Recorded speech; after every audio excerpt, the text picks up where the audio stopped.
Vamos aqui falar sobre a maior parcela do eleitorado brasileiro? As mulheres. Sim, nós já falamos na segunda-feira, falamos na terça-feira e nós vamos falar hoje que, para além daquela coisa vistosa dos candidatos, eles se apresentam, eles têm plano de governo, porque a sociedade... O que é que eles estão pensando para as mulheres? E já que nós somos a maior parte da população, e entre os eleitores e eleitoras nós somos também a maioria, talvez é prudente que entenda bastante do universo das mulheres. Hoje, a gente vai falar de uma realidade vivida por muitas, que cumprem longas jornadas de trabalho. Aí que muitas vezes o trabalho não é remunerado, a depender da atividade. Quando é que isso acontece? Quando elas prestam cuidados aos filhos, aos parentes, aos idosos que estão adoentados ou pessoas com deficiência. É um cenário que precisa de um olhar mais atento e sensível dos candidatos nessas eleições. Vejam aqui, antes de te apresentar a nossa entrevistada de hoje, que cada dia a gente tem uma mulher inteligentíssima aqui com a gente. Jornada dos cuidadores, ou das cuidadoras, é porque aqui também a gente acrescenta homem, tá? Mas a gente vai dar ênfase aqui para as mulheres. Cuidadores informais por semana. Afazeres domésticos e cuidado de pessoas. Qual é a fonte? IBGE e a PNAD contínua de 2022. Mulheres trabalham 21 horas por semana. Olha a diferença. Mais de 10 horas em relação aos homens. 11 horas, ou seja, as mulheres dedicam 10 horas a mais que os homens nessas atividades. E a gente está falando de cuidados informais e até um cadinho complexo para compreender as diferenças, se a gente está falando de sobrecarga de trabalho ou de quem se dedica na informalidade com o trabalho de um cuidador ou cuidadora. Nós estamos aqui com a Maíra Machado, que é mestre em sociologia e diretora, mas pega uma mulher inteligente, diretora de pesquisa do Instituto Locomotiva. Maíra, muito obrigada por estar aqui com a gente. Obrigada, é um prazer estar aqui, Elisa. E o interessante de ter alguém como você, que é diretora de um instituto, que tem ali uma pegada muito forte em pesquisa e entender a sociedade, qual é o perfil? Quem são essas mulheres? A gente está falando de mulheres que têm a vida já, o trabalho e tudo mais, e se sobrecarregam, ou são as mulheres que dedicam a esse trabalho informal, que é o de serem cuidadoras dentro de casa? A gente está falando de todas as mulheres do Brasil. Quando a gente olha para essa diferença, né, de 10 horas a mais por semana, a gente está falando de 40 horas a mais por mês dedicadas ao cuidado. E é um cuidado que não é remunerado, é um cuidado da casa, o cuidado das crianças, o cuidado das pessoas idosas, como você disse, de pessoas com deficiência. Que é feito como se fosse algo natural, né? É a mulher que tem que fazer.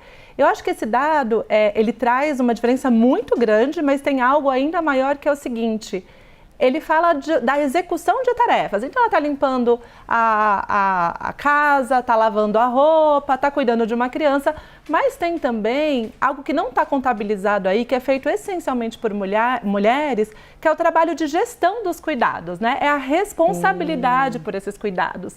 Quem que vai, por exemplo, faltar no trabalho, aí eu estou falando de um trabalho remunerado, se uma criança ficar doente, vai ser a mulher. Quem que vai organizar, quem que vai se responsabilizar por esse cuidado, tomar conta do buraco que vai acontecer nessa rotina? É a mulher. E aí é um trabalho, né, que a gente chama de carga mental, que é essa gestão, essa organização das tarefas. Então a gente tem aqui uma diferença de 10 horas por semana de execução de trabalhos, mas que a gente sabe que é muito maior do que isso, né? Tem uma sobrecarga mesmo das mulheres nesse trabalho que não é remunerado, mas que é executado e é essencial. Pois é, uma dúvida, Maíra, porque a gente tem vários candidatos.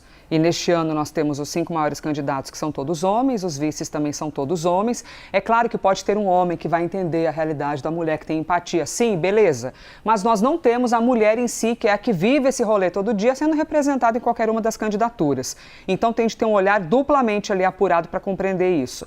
Tem de pensar, quando a gente fala em política pública, tem que pensar em quê exatamente? É creche que a gente tem de pensar? É a capacidade da gente oferecer formação diferente para as mulheres? Ou entender melhor, não sei, regras trabalhistas para quem trabalha em casa? Para suprir isso, é uma questão multifatorial e a gente precisa ir para vários caminhos, né? Precisa sim de política pública focada em cuidado. Então, é creche, é centro-dia para que os idosos ou que necessitem, né, que não tenham autonomia de cuidado possam ir, as pessoas com deficiência, para que essas mulheres possam trabalhar. Porque senão elas vão abrir mão da sua renda, né? Vão abrir mão da sua previdência, é um problema que vai se prorrogando. Então, precisa de políticas públicas de apoio, uma creche que dure o tempo tempo da mulher deixar a criança na creche, ir até o trabalho, trabalhar a jornada toda dela e voltar, e a creche ainda está aberta. Uma escola em tempo integral, né, em que uma criança de 10 anos que está no ensino fundamental 1, ela não pode sair da escola e ficar sozinha em casa. Então, você precisa de uma escola em tempo integral também que abarque. Eu acho que o que precisa, né, e pensando aí nas eleições, é de fato pautar isso tudo como uma política de governo e não como uma questão individual de cada família, porque colocar como uma questão individual sobrecarrega mulheres. Só que todos precisamos ser cuidados, né?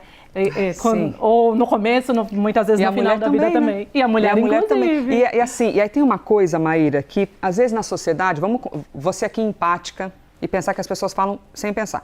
Ah, não, porque ninguém cuida que nem a mulher. Ah, porque nada como a mulher. A gente pensa, obrigada. Mas que isso não nos penalize. Porque aí a gente tem que cuidar de tudo. Então você, homem, é uma criança, que você não sabe fazer nada, você não sabe gerir uma casa, não sabe nada. É mais sobre você reconhece esse cenário. Isso tem mais a ver, não sei, a quantidade de mães solos que tem no Brasil, porque tem homem, né, que chá de sumiço total, não cuida, pagar pensão, imagina, sonho. Ou se é essa sensação de que ficam, porque a mulher é mais capaz, que também carrega ali uma coisa de sobrecarga inacreditável. Você avalia que a essência está em quê? Ou é a gente, mulher também, começar a ter mais informação, letramento, para aprender a dizer, não, isso aqui tem que ser dividido, essa responsabilidade é dos dois. O cuidado, ele é aprendido, né? É fundamental a gente saber que o cuidado, ele é aprendido. E as mulheres aprendem isso desde pequenininha. Quando as meninas são mais convidadas a cuidar, ajudar com os cuidados da casa do que os meninos. Quando elas ficam brincando de casinha, de boneca, os meninos de super-herói. Então, você tem um aprendizado que vai sendo construído e que vai colocando as mulheres como mais capazes. Elas aprenderam desde mais cedo, né? Elas são responsabilizadas desde mais cedo. Então, assim como as mulheres aprendem, os homens são plenamente capazes de aprender. Então, nós somos treinadas para tal. Exato. A gente é treinada para tal e os homens também são capazes de serem treinados, né? Então, eu acho que quando a gente fala de compartilhar e não de ajudar, é sobre isso, né? Dividir, de fato, tarefas. Às vezes dá uma agonia quando a gente ouve. Às vezes, genuinamente, a mulher fala, não, ele me ajuda muito. Aí a gente fica assim, ai, tudo bem, a gente entende, mas não é ajuda, né? É uma coisa, uma obrigação. E temos números aqui para mostrar para vocês também. Tem uma segunda tela para a gente mostrar, que é na prática a porcentagem do quanto as mulheres atuam mais ou menos quando tem crianças. Eu vou chegar aqui do ladinho, Maíra, do telão, e já volto aqui contigo. Ó, a gente tem aqui, de 25 a 54 anos, homens e mulheres. Mulheres, homens, mulheres que têm criança de até 6 anos, mulheres sem criança e homens com e sem criança. Olha aqui a taxa de atuação no mercado de trabalho. Os homens com criança de até 6 anos atuam até 89%. Sem criança, até 82%.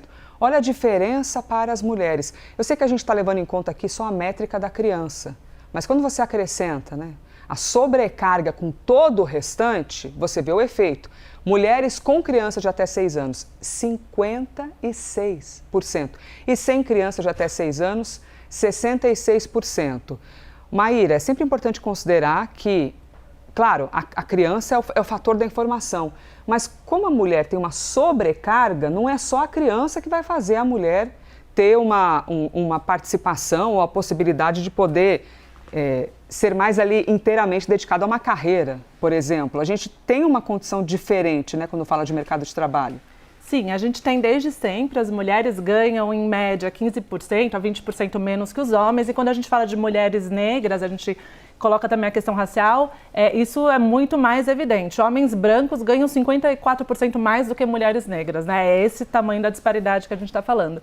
O que esse dado mostra é algo que está muito consolidado no imaginário, que a gente avançou em muitas coisas, mas isso não avançou. O que significa o nascimento de uma criança? Ela muda toda a estrutura de cuidados da casa. A mulher sai muitas vezes do mercado de trabalho formal, remunerado, para poder se dedicar ao cuidado dessa criança. E o homem, ao contrário, ele reforça o papel de provedor. Então, ele vai mais fortemente para o mercado de trabalho. Só que isso não é algo que tem uma consequência só, por exemplo, nesses primeiros 6 anos de vida da criança.